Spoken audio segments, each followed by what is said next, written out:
Hi viewers, welcome to our channel. ప్రస్తుతం మనతో పాటు దాము బాలాజీ గారు సీనియర్ జర్నలిస్ట్ ఉన్నారు. వారితో ఒకసారి మాట్లాడదాం. సార్ నమస్కారం సార్. నమస్తే. సార్ పూనం కౌర్ తెలుగు హీరోయిన్ మనకు తెలిసే వరుసగా ట్వీట్లు చేస్తూ ఉంటారు సార్ ఇండస్ట్రీ గురించి, ఇండస్ట్రీలో మనుషుల గురించి. అదే విధంగా ఇంకొక ట్వీట్ చేసింది. ఇప్పుడు అది చర్చనీయాంశంగా కూడా మారిపోయింది. త్రివిక్రమ్ గారి పైన కూడా చేసింది. అంటే త్రివిక్రమ్ గారి పైన నేను ఆరోపణలు చేశాను, మా ఇండస్ట్రీలో మాలో కంప్లైంట్ కూడా చేశాను, అతను నన్ను వేధించారు, అతని వల్లే నా జీవితం ఇది ఈ విధంగా అయింది, మాలో కంప్లైంట్ చేసిన వాళ్ళు ఎటువంటి యాక్షన్ కూడా తీసుకోవట్లేదని చెప్పేసి ట్వీట్ చేసింది.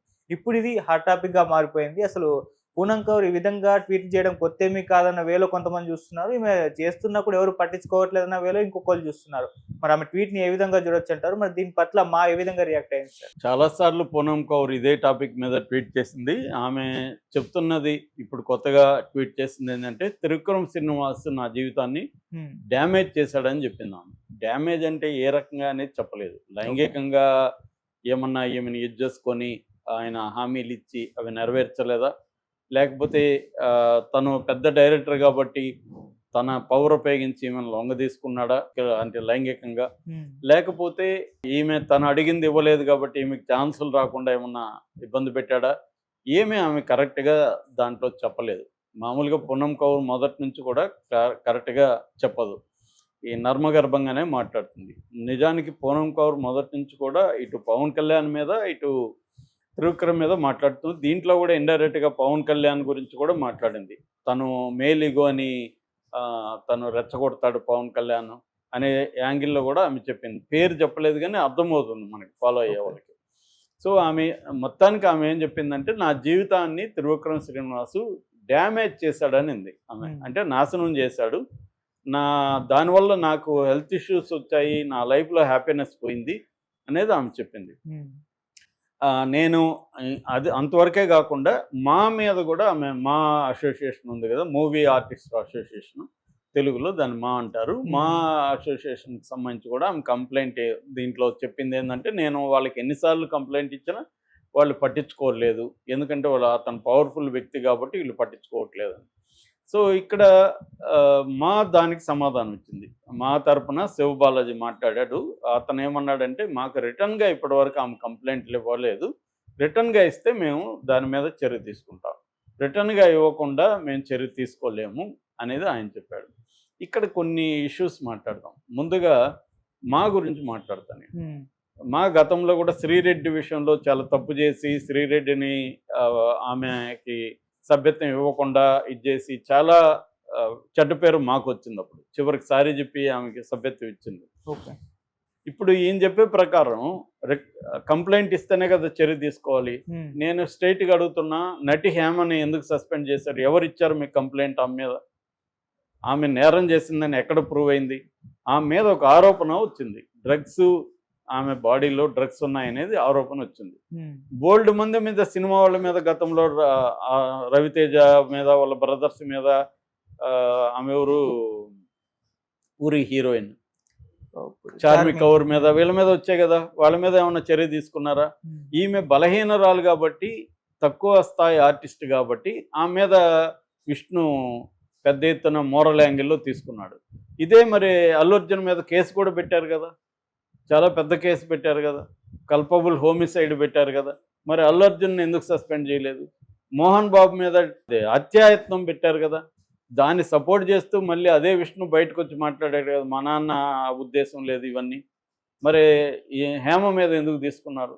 అంటే మా అసోసియేషన్ కూడా తమ అసోసియేషన్లో ఉంటే బలహీనల మీద మాత్రము మోరల్స్, ఎక్కడ లేని కోడ్ ఆఫ్ కండక్ట్ అంతా బయటికి చెప్తారు, బలమైన వాళ్ళు మాత్రం సైలెంట్గా అన్నీ మూసుకొని ఉంటున్నారు.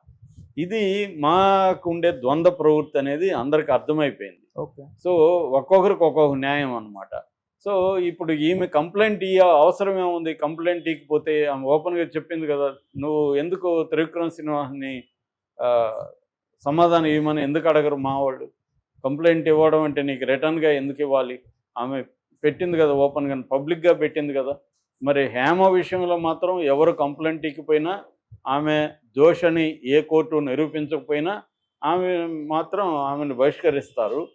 ఈమె పూనం కౌర్ చెప్తే మాత్రం దాని మీద చర్యలు లేవు. ఇది మాకుండే లిమిటేషన్స్ అనొచ్చు, లేకపోతే ద్వంద్వ ప్రవృత్తి అనొచ్చు. ఏమైనా మామూలుగా ఎక్కడైనా కూడా సమాజంలో ఆటవిక న్యాయం అనేది ఇప్పటికీ ఉంటుంది. ఎంత హ్మ్. చెప్పినా బలవంతులదే రాజ్యం. బలవంతులు తప్పు చేస్తే ఒక రకంగా చూడడం, బలహీనులు తప్పు చేస్తే ఒక రకంగా చూడడం అనేది మనకి క్లియర్‌గా కనిపిస్తుంది. ఓకే. అది కూడా ఇక్కడ ఉంది. రెండవది ఈమె చెప్పిన దాంట్లో వాస్తవం ఎంతుంది? అంటే త్రివిక్రమ్ అనే కాదు, మామూలుగా మనకి సినిమా ఇండస్ట్రీలో ఏందంటే, ఎవరు దగ్గర పవర్ ఉంటదో, అంటే సినిమా ప్రొడ్యూసర్ దగ్గర, డైరెక్టర్ దగ్గర, హీరో దగ్గర, ఈ ముగ్గురు దగ్గర సినిమా విషయంలో పవర్ ఉంటది. అంటే డెసిషన్ మేకింగ్ ఈ ముగ్గురు చేస్తుంటారు. ఒక్కొక్కసారి హీరోకి ఎక్కువ, జనరల్‌గా హీరోకి ఎక్కువ ఉంటది.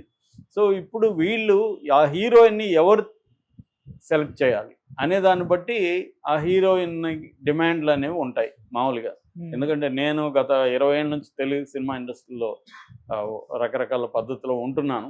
సో, నేను అనేకం చూస్తున్నాను, వింటున్నాను. ఏం జరుగుతుందంటే ఇప్పుడు ఒక హీరోయిన్ తీసుకోవడం విషయంలో చాలా సార్లు హీరో డెసిషన్ ఉంటది. హీరో అనుకున్న అమ్మాయినే తీసుకుంటారు. అప్పుడేం చేస్తాడు హీరో, తనకు కూడా ఉపయోగపడే విధంగా ఉండే హీరోయిన్‌ని తీసుకుంటాడు. హ్మ్.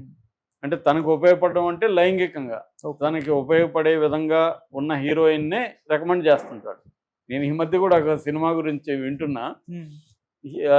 ప్రొడ్యూసర్ ఏమో పలానా హీరోయిన్‌ని తీసుకో అని చెప్తాడు డైరెక్టర్‌కి. ఓకే.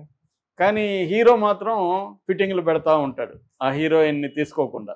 అసలు విషయం అంటే హీరోకి లైంగికంగా ఉపయోగపడే అమ్మాయినే పెట్టాలనేది హీరో ప్లాన్. హ్మ్. కానీ అతను డైరెక్ట్‌గా చెప్పడు అది డైరెక్టర్‌కి. సో, డైరెక్టర్ సఫర్ అవుతున్నాడు. ఇవన్నీ తెలుసు డైరెక్టర్‌కి గూడా. హ్మ్. అయినా దీన్ని ఎలా డీల్ చేయాలనేది డైరెక్టర్‌కి ఇబ్బంది. ఇలాగ చాలా కేసులు మనకు కనబడుతుంటాయి. అలాగా త్రివిక్రమ్ చేస్తాడని నాకు మనకు రకరకాల పుకార్లయితే ఉన్నాయి త్రివిక్రమ్ మీద. నేను ప్రత్యక్షంగా చూడలేదు గానీ గతంలో పార్వతి మిల్టన్‌తో అఫైర్ పెట్టుకొని ఆమెకేదో అన్యాయం చేశాడని, కవిత పంచాయతీ చేసిందని కూడా పుకార్లొచ్చాయి. హ్మ్. అట్లా గుంటూరు కారం అప్పుడు కూడా త్రివిక్రమ్‌కి హీరోయిన్ మధ్యలో విషయాలు సంబంధించి కూడా పుకార్లొచ్చాయి. అలాగే త్రివిక్రమ్ మీద ఇండస్ట్రీలో పుకార్లయితే ఉన్నాయి. మరి ఈమెకి ఏమన్నా అన్యాయం చేశాడా లేదో తెలీదు. అట్లాగే పూనమ్ కౌర్ కూడా ఏం చేయాలంటే, ముసుగులో గుద్దులాట ఎందుకు? ఇట్లా నర్మగర్భంగా పెట్టడం ఎందుకు? కంప్లెయింట్ ఇచ్చేయొచ్చు కదా మాకి. అవును నాకు చేశాడని. ధైర్యంగా చెప్పొచ్చు కదా! ఇప్పుడు మీ టూ మూవ్‌మెంట్ అనేది ఇండియాలో బలంగానే ఉంది. ఓకే. చాలామంది ఓపెన్‌గానే చెప్తున్నారు. ఈమెకి ఇంకా ఆల్రెడీ ఆమె చెప్తున్నది నా లైఫ్ డ్యామేజ్ అయిపోయింది. నాకు హ్యాపీనెస్ పోయింది. హెల్త్ పోయిందని చెప్తుంది. కోల్పోవడానికి ఏమి లేనప్పుడు ధైర్యంగా చేయడం వల్ల వేరే వాళ్ళకి జరగకుండా ఉండడానికి ఉపయోగం ఉంటది కదా! చిన్మయి లాంటి అమ్మాయిలు అక్కడ సింగర్‌లు కొట్లాడుతున్నారు కదా తమిళనాడులో. అలాగా చేయొచ్చు కదా అన్న ప్రశ్న వస్తుంది. మేబీ ఆమె ప్రాబ్లమ్స్ ఏమున్నాయో మనకు తెలీదు. మామూలుగా అయితే అనిపిస్తది. ఇంత స్థాయిలో ఓపెన్‌గా మాట్లాడుతున్నప్పుడు ఒక కంప్లెయింట్ వీళ్ళకి పడేస్తే ఏమవుతుంది? కంప్లెయింట్ పడేసి దాన్ని కూడా పబ్లిక్ డొమైన్‌లో పెట్టేసేయండి. అప్పుడు వీళ్ళ సంగతి కూడా తెలుస్తుంది కదా! ఏ స్థాయిలో వీళ్ళు తీసుకుంటారని.